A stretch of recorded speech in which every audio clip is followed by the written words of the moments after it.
All right. So I'm going to be talking with you today. We're going to start off with the history of identification cards in general and go through an overview about influential corporations, how identification cards and driver's licenses became and how they ended, how they are today.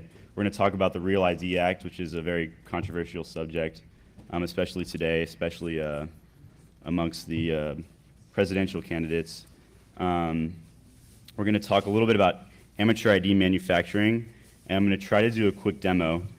I was going to kind of like take someone from the audience and make them a new identification.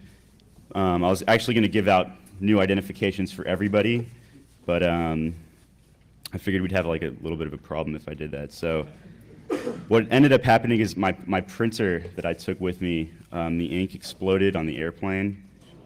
So unfortunately, I made a quick printout.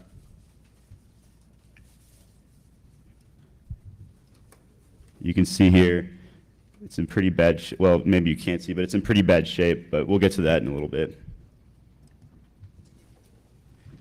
And then we'll conclude with some high-tech ID concepts that hopefully you'll be seeing in the future. This is an overview of what we'll be discussing during the history of identification cards. We're going to talk about fake IDs, valid government uses, and influential corporations. So identification cards started off with driver's licenses, basically with the automobile. And this happened in Germany and France in the 1900s and quickly became adopted in the United States around 1910. And as more and more people began driving, kind of became the de facto form of identification, throughout the world. And the inherent flaw with the whole system is that they were never designed to be identification cards, and that problem still exists today. So, and you can't really go about your day-to-day basis without a proper form of identification. And I'd like to hear a story of anyone that doesn't have identification, government-issued identification that lives a normal life. So. In New York City, do you leave the city? Probably not. And even in the city, a lot of things can't be done. Try to open a bank account without proper. Exactly. So almost doing it with post 9/11, almost impossible. Right. It's obvious. So it's very hard now. there are uses for identification, and it does do things like protect your privacy. It proves you are you. And that's good. You don't want other people assuming your identity. So, and like we just discussed, it makes things like travel, work, and purchasing possible. A problem we see in many foreign countries is you can be stopped and harassed. You have to have your identification documents on hand wherever you go, and not having these documents can be detrimental. And this is an emerging problem in the U.S. We currently don't have this problem, but especially post 9/11. As someone just mentioned, we've been seeing this as a problem we need to address and prevent. So we have been seeing fraudulent identification cards and penalties increasing, and this is mainly due to increased concerns with illegal immigration. Many of the what I believe has been scapegoats to the increased penalties have been in response to 9/11, the enhanced concerns with terrorists obtaining realistic identification cards. If you're familiar with the terrorists obtaining identification cards during 9/11, they actually obtained legitimate documents through legitimate channels. They submitted fraudulent information through their local DPS or Department of Transportation. And, I don't think this is a good response to this type of activity, because if you're a terrorist and you're about to commit like some type of mass crime towards society, you're not going to worry that the penalty towards your driver's license just went from a Class C to a Class A misdemeanor when you're about to kill a few hundred people. So, and then there's the increased worries about underage drinking, and I personally don't think this is a very good way to solve this problem. People are going to drink if they want to drink. If obtaining a fraudulent identification has never been a problem. There's online retailers, and every once in a while the government will shut down an online retailer, and a new one will pop up within the next week. And those documents are pretty high quality. They're based overseas. Many of them are based in Canada. The laws in Canada are a way so that if you can't prove that a fake identification card is being used for illegal activity, then you can manufacture them. And we see this in British Columbia mainly. There's illegal identification card shops around town. You go in, you get your picture taken, and the identification cards look surprisingly similar to real identification cards or government-issued cards. There's fake ID rings, which mainly target the illegal immigration and illegal immigrants, and we see those getting shut down on a very large-scale basis because they're usually pretty open with their techniques. And then the biggest problem that we see that should not be a problem by any means and should be addressed immediately is the obtaining fraudulent identification cards through legitimate channels. So that's assuming the identity of a dead neighbor or a relative, and submitting these applications to your local Department of Transportation or DPS. A problem we probably won't ever be able to address is corrupt government employees, and there will be means to suppress this behavior, but it's something that will probably always be a problem. I've seen government employees charging upwards to $10,000 for a single driver's license, and with that kind of cash involved, you won't see that being stopped anytime soon. So this is a chart identifying how you would obtain a driver's license or identification card through your local Department of Transportation DPS. And none of this information is new. I imagine everyone's been through this process at least 10 times. If you don't have a Social Security number, a Social Security card, you apply for that through your Social Security Administration. If you're assuming the identity of another person, there's ways to get this card by presenting fraudulent information. And again, the same way through the Vital Records Office, getting birth certificates. So the point is that when you actually apply to the Department of Transportation, you can present illegitimate documents and obtain a authentic document with fraudulent information on it, your face and information. Now, the problem we see with most states in the United States is they do not validate the information with the breeder documents, or what they're called. The breeder documents are known as your Social Security card or your birth certificate. And they do not validate these documents with the Vital Records Office or the Social Security Administration. So they have no proof that you are who you are.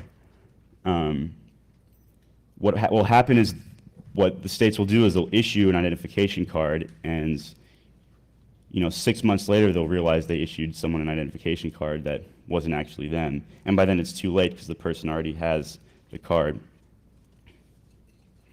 So some influential organizations, we have Digimarc Corporation, which is like the Microsoft of the identification card industry, and they make about 2/3 of the US driver's licenses, which is a huge number. They're most likely going to make billions of dollars off the Real ID Act, and we'll go on to discuss that in a minute. They make 60 million identification documents per year, and they produce identification documents for over 25 countries, including both border countries, Canada and Mexico. So they pretty much own most of the world's industry. There's L1, I'm not too familiar with this company, and they produce somewhere between 1/3 of the rest of the US driver's licenses. Now, if you go to your DPS or Department of Transportation office and they give you a driver's license on site right after getting your picture taken, then that means that the state individually produces their own driver's license. And these documents are usually the least secure and easily to reproduce illegally. There's the AAMVA, which is my favorite government organization, mainly because of the acronym. It stands for American Association of Motor Vehicle Administrators. Say that 10 times fast. It'll when the Real ID Act is implemented, it'll be kind of the main coordinator between the states. These are some of the other major players in the formulation of the Real ID Act, and these organizations will, be mainly affected by the act. So, you can pick your favorite acronym from the list. So, on to the Real ID Act. We're going to talk about the purpose, its legislative history, the outline standards and requirements, and the most interesting part is the controversy. So, its original purpose was to establish new standards for state-issued driver's licenses so that they can be used for federal purposes. And then the Department of Homeland Security said these federal purposes were to, for citizens, boarding commercially operated airline flights, entering federal buildings, and nuclear power plants. So I don't know about you guys, but I'm gonna be pretty upset if my ID won't let me get into, nuclear power plants when the time comes. So basically what's gonna happen is if your ID isn't Real ID compliant and your state's not enrolled in the program when the time comes, you're not gonna be able to fly. And federal buildings, they're talking about post offices and courthouses, federal courthouses, and things like that. And I don't know how strict they are going to be with that, making the, I don't know, they're going to extend the time that you wait in the post office so they can, accept IDs. Sounds pretty ridiculous. Additionally, curbing fraud and other identification-related crimes, and most of all, the entire system is related around preventing illegal aliens from obtaining any federally recognized identification. Now, this is one of the main issues that we're seeing here. So illegal aliens aren't gonna be able to fly, send mail, go to court. It's gonna be a big deal. And there's a lot of opponents to this issue and a lot of proponents to this issue. So Representative James Sensenbrenner of Wisconsin attached it to the Emergency Supplemental Appropriations Act for Defense, Global War on Terror, and Tsunami Relief, and it's a military spending bill. No Senate community hearings were actually delivered on the Real ID Act itself, so no discussion was ever conducted upon it, and it was basically just attached to this must-pass bill. That happened in 2005, and after a few delays, as you'll see on this next slide, what will happen is in 2011, all states must be enrolled in the program. This slide is really confusing. I always have trouble explaining it, but basically phase 1 and phase 2, there was like a bunch of problems, and then there were some delays. And then, so by 2011, the states must be enrolled in the program. Between 2011 and 2014, all citizens issued new identification cards under the age of 50 must have Real ID Act compliant identification cards or driver's licenses. Now, this doesn't mean that if your ID that you currently have doesn't expire, until 2014, you'll still be able to use it.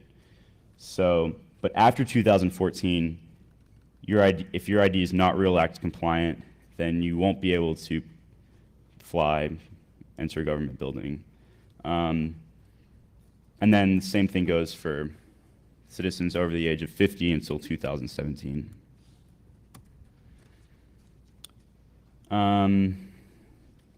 So the outline standards and requirements for the Real ID Act aren't much different than what the current standards are in most states, and this is kind of unfortunate. The things that are different are the fact that all databases from every Department of Transportation or DPS office in the United States must be linked together. So if someone applies for a driver's license in Texas, then in California, the Texas office will be to say, well, you already have a driver's license issued in California. Would you like us to make that inactive? And you'll say, well, no, I still live in California. I come to Texas in the summer, and they'll say, well, sorry, I can't issue 2 driver's licenses, And this is going to be a big problem because, the weakest link in the chain is going to be the thing that compromises the whole system. So if there's a security issue in Texas, and then someone might be able to have access to the entire system and everybody's driver's license or identification card information. Now, the data retention and storage outlines require that everybody's information be held on file for 15 years meaning they'll scan in they'll scan your photo or non-photo ID onto file and your birth certificate, including your documentation of legal status, and they'll keep that on file for up to 15 years. So, and they'll include that in the database that will be accessed by every state. And most important of all, they will begin to validate breeder documents with the Social Security Administration and the other office that validates like birth certificates. Forgot that was called. Anyways, their data requirements, this has also been a big issue. Included in every card must have a common machine-readable technology. So although every state may issue different cards with different designs, they all must have the same type of machine-readable technology, whether it be RFID or 2D barcode, or 3D barcode. What is it, 2D or 3D? 3D? Okay. And it must include the full name, the date of birth, the gender, the driver's license, and a digital photograph and signature. So this is basically all your information. You know, I'm surprised it doesn't include your social security number as well. And otherwise, the cards are no different than the current standards. And this is, this is very disturbing because while talking with people in the industry doing research for this project, I was talking with, the number one reason the Homeland Security and James Sensenbrenner introduced this bill was so we could have a new identification document that was high security, unable to reproduce, basically a new document that could not be fraudulently remanufactured. And what ended up happening was large stakeholders in the industry said, well, if we use this new technology that you are proposing, then all of our technologies are going to become obsolete, and we're going to lose huge amounts of money. But that's not how they communicated to the, AAMVA and the other governmental organizations. They, they lobbied for their technologies, saying that their technologies were better, even though we've been fraudulently manufacturing their technologies for, tens of years now. So what ended up happening is in the Real ID Act, they deleted all the requirements for a high security document and left them the way they are now. So now we have a less secure document and a bunch of other rules that may or may not make the system more secure. So it's really unfortunate that that had to happen. So now we have some controversy. We can see that many people, don't like this act at all. We have Barack Obama totally opposes it. Hillary Clinton wanted the law to be reviewed, whatever that means. Even Mike Huckabee said the law was a huge mistake. The ACLU says the Real ID Act would be abused by the private sector. And when they say this, they mean that the ID Act, when the common machine-readable technology that was going to be included in every ID could be abused by the private sector in a way that everywhere you go and every time you use your identification card, all your information can be stored. This can be your purchasing habits, your whereabouts, and people can start collecting data on you. And they say, this is a terrible idea. This is the beginning of the end, what they usually say, blah, blah, blah. And even many conservative groups, like the Gun Owners of America, oppose the act. They say, well, if something like this happens, then felons in other states won't be able to buy guns in our states, which is probably a good thing, right? Whatever. Eliot Spitzer backed the Real ID Act, but also wanted to give all illegal immigrants the right to vote, so he's also pretty confused. But he represented a really good point. He wanted to treat driver's licenses independently from federally issued IDs. He wanted to give all citizens the right to drive for public safety reasons. He said these two things should be totally separate, and we shouldn't be bringing them together. This has been a problem since the beginning of time. Why are we continuing the problem? And many other states have adopted that idea as well, and they've begun to give all inhabitants of their states driver's licenses, although they're not federally recognized identification cards. So even though they have the right to drive in those states, they don't have the right to all the federal rights that the other citizens have by having this enhanced driver's license. So this act was completely unfunded, and many states are pissed. We already talked about the commercial issues and the privacy issues, and then we have the public safety issues, which many states aren't allowing their illegal aliens to drive, which I mean is understandable. And this is a totally other topic. We could talk for another 12 hours about immigration and illegal aliens. So I made this slide, and then I didn't put a key on it, and then I came back later and had no idea what it meant. So I still don't know what the gray states mean, and I apologize. I don't even know what half the gray states are, actually. So we have California and Alabama are gung-ho, they're ready to comply. Real ID Act all the way. We have the yellow states, which have actually passed legislation saying we're not going to comply with certain parts of the Real ID Act if it kills us. And they're all financial reasons. The only state that speaks out against one of the only states that speaks out against the Real ID Act for reasons other than financial reasons is Utah. And they say, this is a major act against our privacy, and they're probably using that as an excuse because they don't want to pay the money. But still, they're taking a step forward that none of the other states were taking. And then we have the confused states like North Dakota, Illinois, and Michigan. Thank you, Michigan. Oh yeah, sorry about that. See, I told you I'm not. And they've spoken out again. They've publicly spoken out against the act, but they've unwillingly began to follow, anyways.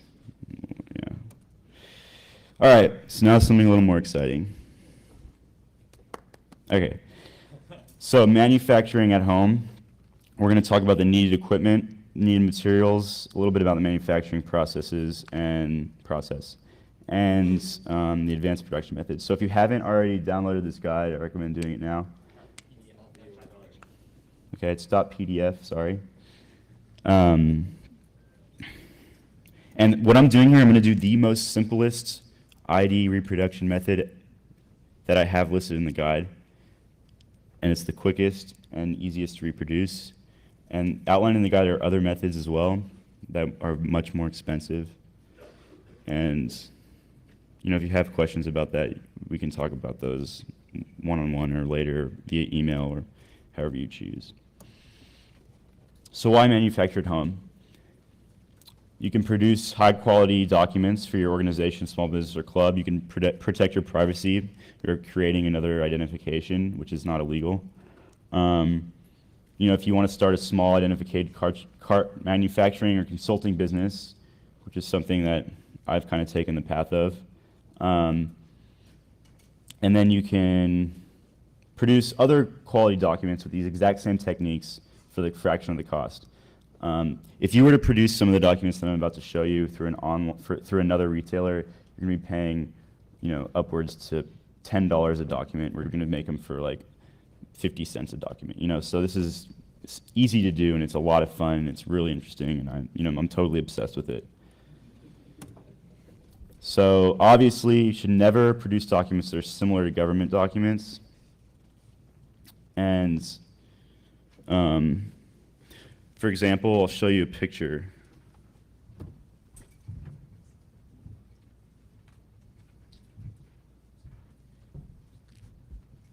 This is my driver's license.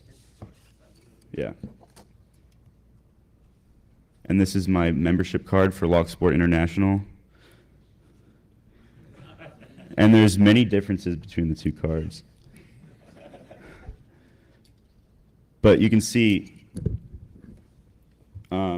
there's enough differences between these two cards that I would never get in trouble, for having a document that looks like a government document. So what you need a compatible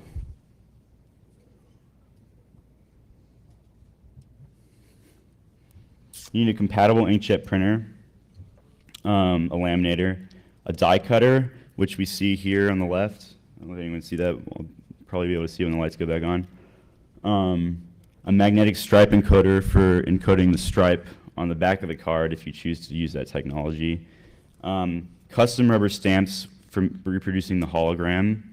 A black light for admiring your work at the end. You need a scanner for scanning in images or making your personal template. A signature pad for writing signatures directly to the card. Photoshop, of course, and most of this material can be purchased at brainstormidsupply.com, and this is my favorite site where I purchase most of my materials from. And then that was all the equipment. Now the materials we'll talk about a little more detail. The laser test line. Now this is synthetic paper. It's called polythene. It's a very porous plastic paper. I have some up here. It just looks like normal paper, but it's very thick. It's opaque, and it's just another little fact. It's biodegradable, and it has superior adhesion qualities, meaning that it can adhere to the laminate material. Now, normal like laser paper or stock paper does not adhere to laminate. And this material will adhere directly to the laminate, and that's why it makes it superior for this application. We have Pearl X pigment powders, which are perfect for making holograms. And what this powder does is that at an angle, you can see the powder, but when you look directly onto it, you can't see the powder. So it's perfect for holograms.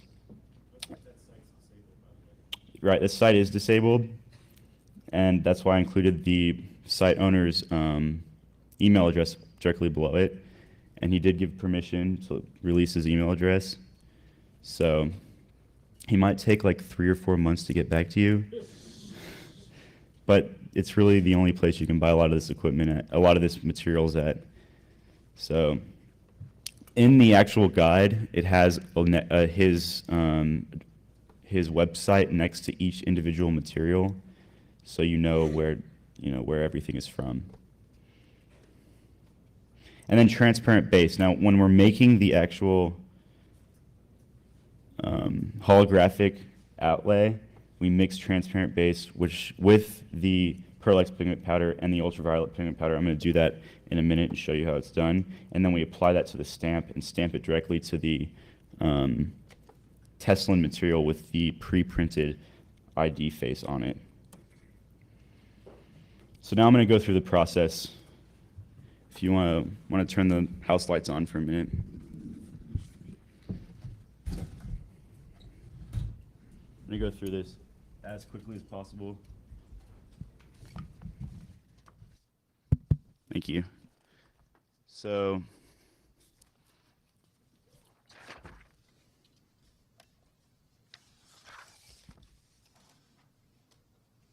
what I do is I take a shiny surface. First of all, I have my pre-printed template out. Now, in the guide, it explains exactly how I print my template. What I start out is I have 8 cards on this single sheet, and on the back, I have the back pre-printed as well. And the back of the card has like our mission statement and like the website of our club. There's also room on the back so we can use this material here. Now, this material is actually magnetic stripe that's pre-embedded into the laminate, and this can be bought at brainstormidsupply.com as well. And I have it so when it's all lined up, it'll look like this, and when it's die cut out afterwards, it'll come out perfectly. So when you're making your own template, you have to like take all this stuff into consideration, and it will take many hours of printing and reconfiguring. But if you can manage to do it, and it all comes out well, you'll be very happy. So what I'm going to do is I get a shiny surface. I usually use a piece of aluminum foil, but I'm going to use this piece of $10 laminate instead because I don't have any aluminum foil. This kind of looks like drugs, but it's actually UV pigment powder. Empty like a, I don't know if you can see that. There's a little, like a eighth of a gram out on the. Okay, this is the Pearl-X pigment powder. It's very shiny stuff. It gets all over your hands and in your lungs. So I recommend wearing a respirator when you do all this, actually flying everywhere because the air is very active on the stage here. Empty a little bit on the table there as well. Now I take some of the, it's called glazing medium. Really all you need is a transparent base, acrylic, water base, any type of material. You might have to experiment around with that. It looks like I've never opened this before, sorry. And I'm going to drop like 1, 2, 3, I don't know, a whole bunch on the table. And I take my finger, this is gonna get messy, and I mix it up, like I do this pretty fast because this stuff will dry fast in the air. And you can only really make like 3 holograms before this stuff dries. And I spread it out ultra thin. Now, the main problem that new hologram makers do is they don't spread it out thin enough, and they get like huge globs of holograms on their new IDs, and it doesn't look very authentic at all. So I'm going to take this stamp right here. It says Locksport International across in letters all the way across, and we'll see that in a minute. And I stamp the sheet very lightly, and I apply it to the card that I want to apply the hologram to. Okay? Now, it's very light, and when you apply the laminate, you can see it better. Now, if we turn the house lights off, I can show you.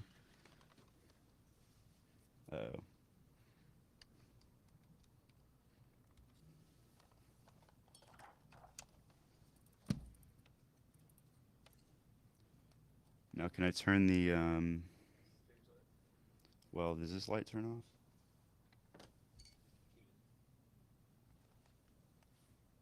No?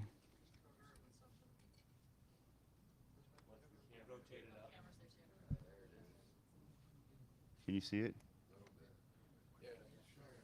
Well, I mean, it's like goes all the way around.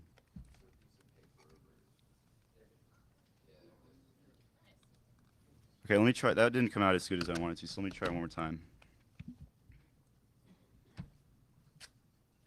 See, it's already beginning to dry.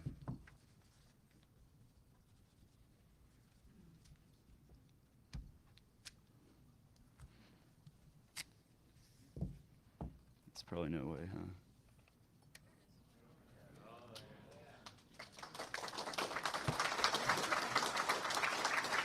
Thank you.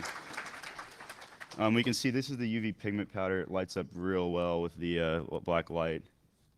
And then if I find my driver's license and my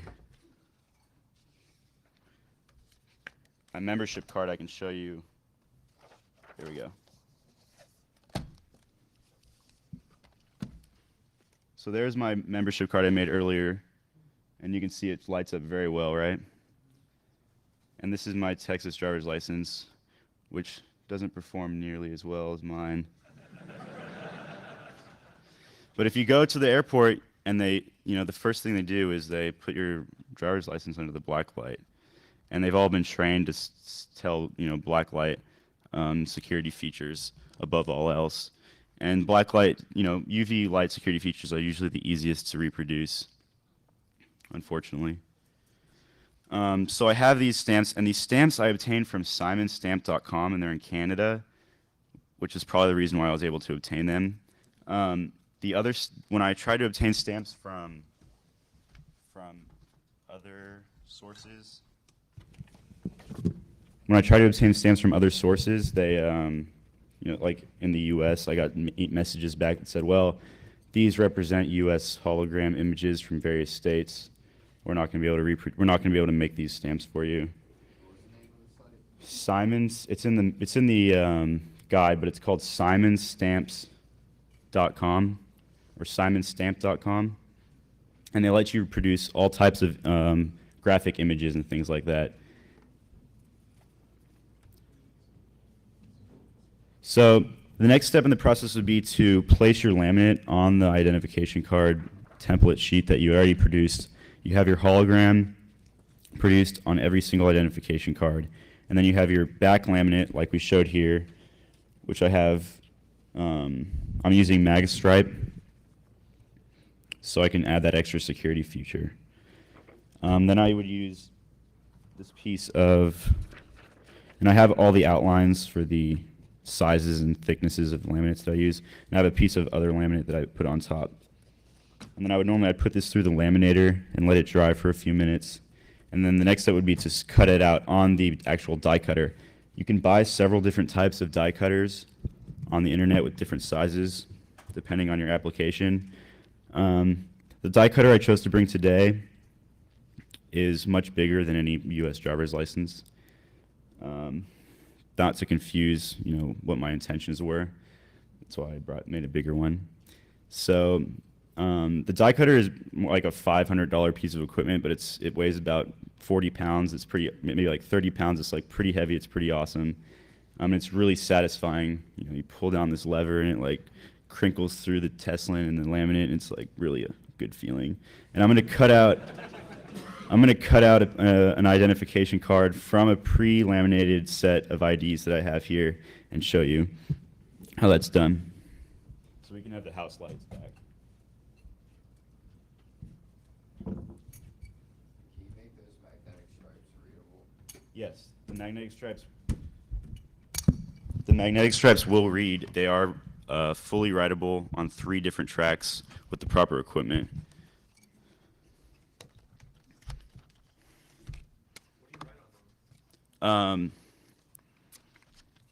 Well,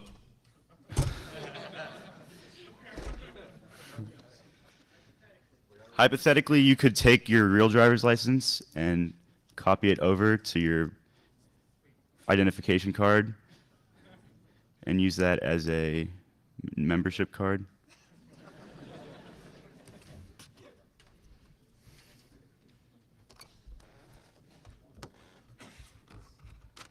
So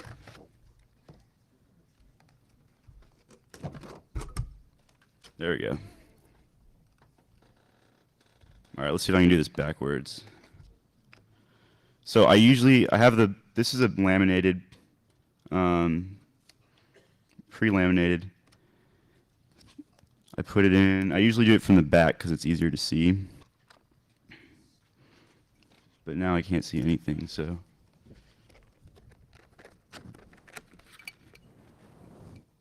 And I line everything up by sight.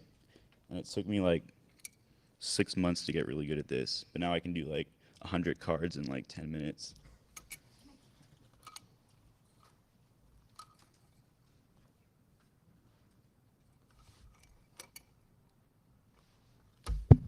I want everybody to hear this.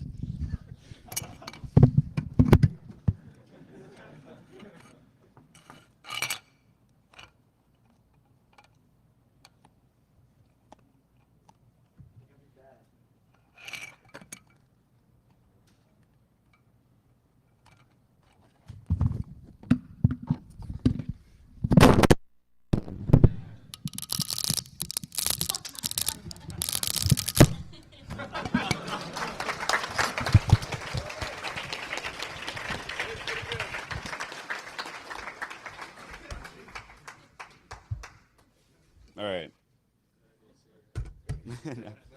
All right, so that's you can see the Locksport logo that runs across the side. And in the back is the perfectly aligned mag stripe along with our membership creed. And this will go directly into a MagStripe encoder.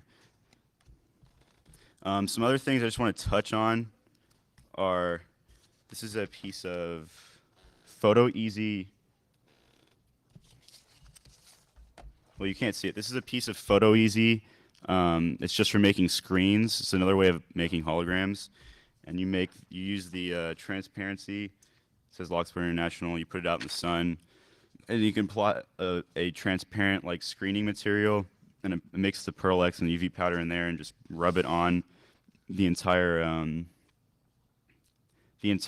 printer template. Okay, I think that's it for the demonstration for now.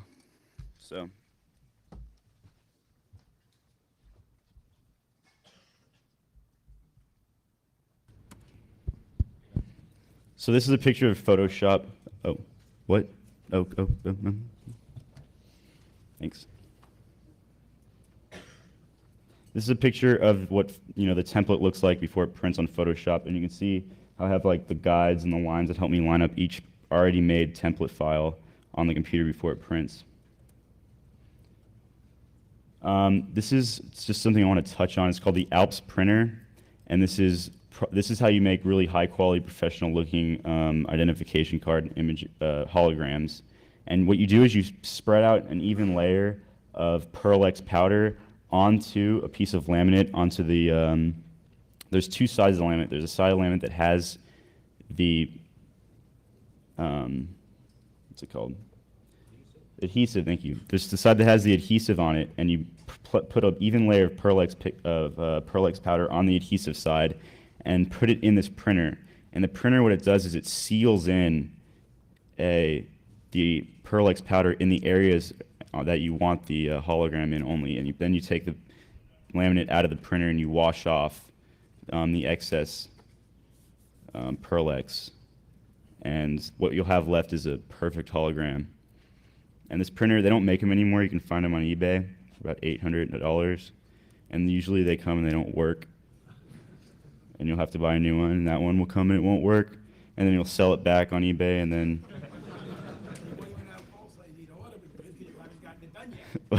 it's a terrible process. All right. I'm going to wrap it up here. So some futuristic concepts and designs. We have PVC is being replaced by Teslin, which is the polythene we talked about. Holograms are being replaced by henograms, which are like much more high-tech holograms. We have like several different images in one hologram, and some of you see them on like the back of phone batteries and stuff like that. 1D being replaced by 2D or 3D. Not sure what it is. Single color UV is being replaced by full color UV. And like what I showed you was a single color UV, but if you have a printer that you can replace the ink in the print cartridges and you can get several different types of UV pigment powder, you can mix your own ink together and re-inject the ink into the printer cartridge and have a full color UV printer. And you can print directly onto the Teslin with this type of printer. And refilling ink cartridges is something that many of you probably explored with. So you can reproduce this pretty easily. There's Gullitch and Iris Print, which are Gullitch security lines. They make the geometry really unique, and when you try to scan these images, it usually comes out pretty bad.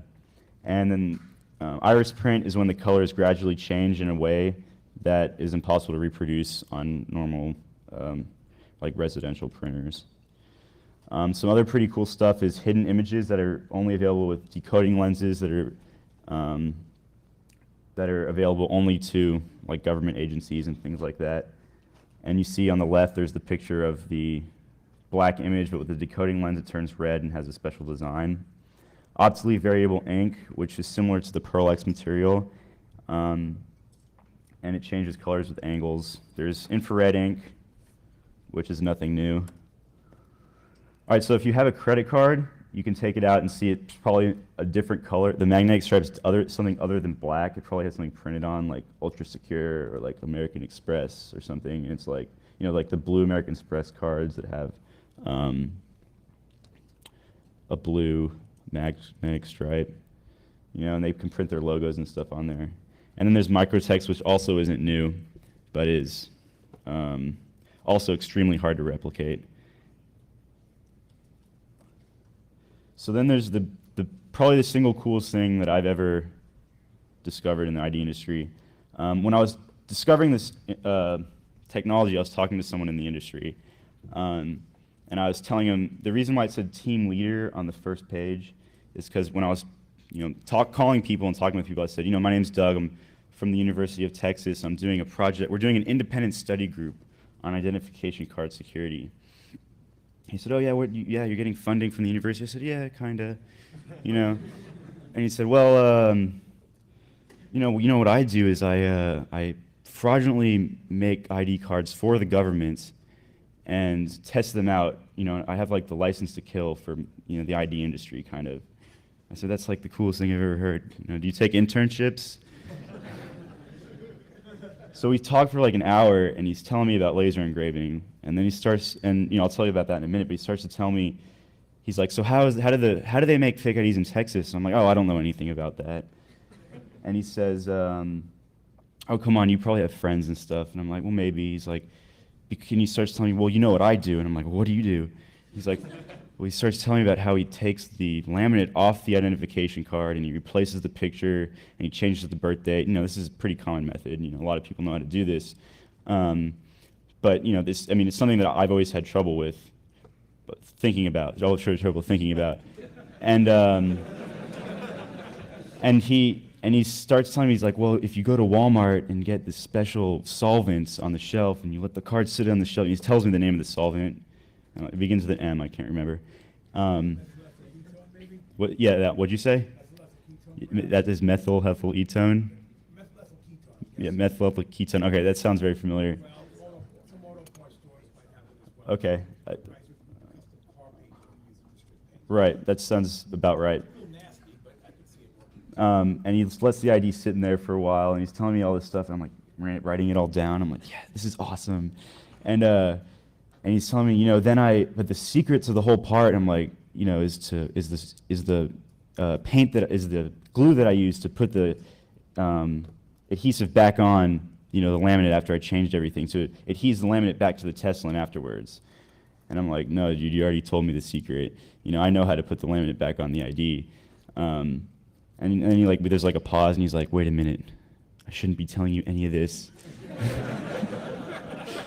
Incidentally, if you look into that project, it would be abbreviated MEK. I'm just fine. Keep that in mind. Thank you. So there's like a pause, and he's like, where are you speaking again? And at this point, I was speaking at DEF CON only. I wasn't approved to speak here yet. And he said, that sounds like one of those hardcore political activist conferences. And I said, yeah, that sounds about right. He said, I have to go. And I said, thanks for your time. Anyways, so this guy that I talked to, he represents this company, and they do laser engraving. It's something called polycarbonate laser engraving. It's only licensed for government use, and it involves, it's kind of like CD burning in a way that it comes down and it like engraves into 3 different layers on the polycarbonate material, and it's totally tamper-proof. It's the future of identification card security, and it's extremely high resolution. And like in the previous slide, it has a GPS self-destruct system, meaning that if it's taken away from the place that it was registered from within like 20 meters, the circuits will fry and the laser will self-destruct, which is pretty awesome. It's only government organizations and only top-level government organizations. Your local DPS office cannot have it. It has to be state level. It has to be, armed guards. It can only be open. There's all these lists that the government, lays out. I asked him if I could have a copy of some of the polycarbonate. He said, well, we keep those in only 2 different safes around the world, and one of them is not in the United States. So I'd have to get some approval from the university or something. I said, okay, I can set that up. And this is the last slide. It's what a futuristic identification card hopefully will look like if they redo the provisions in the Real ID Act. We have a magnetic stripe, a kinogram, a 3D barcode or 2D barcode, laser engraving, full color UV imaging. We have black and white graphics and full color graphics, and polycarbonate, which I have I have some polycarbonate material which is not used for making laser engraving, but I do have some polycarbonate material. It costs like $15 or $20 per sheet. So it's what the government considers the most tamper-proof material. And in conclusion, we have ID cards been around about 100 years. We have valid reasons to want to deploy them. There are increased concerns in illegal immigration. You can become involved in the ID security industry at home, and of course, all ID cards have strengths and weaknesses, but hopefully emerging technologies will deliver a robust identification system if implemented correctly. So, thank you.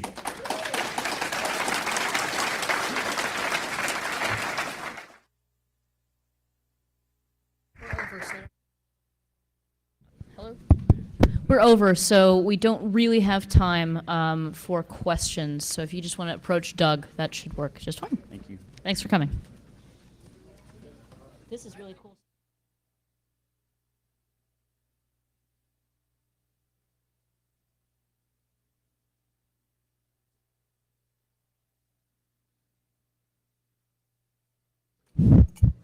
Just a reminder, if everybody leaves one water bottle or one plastic cup on the ground, it kind of looks like crap by the end of the day.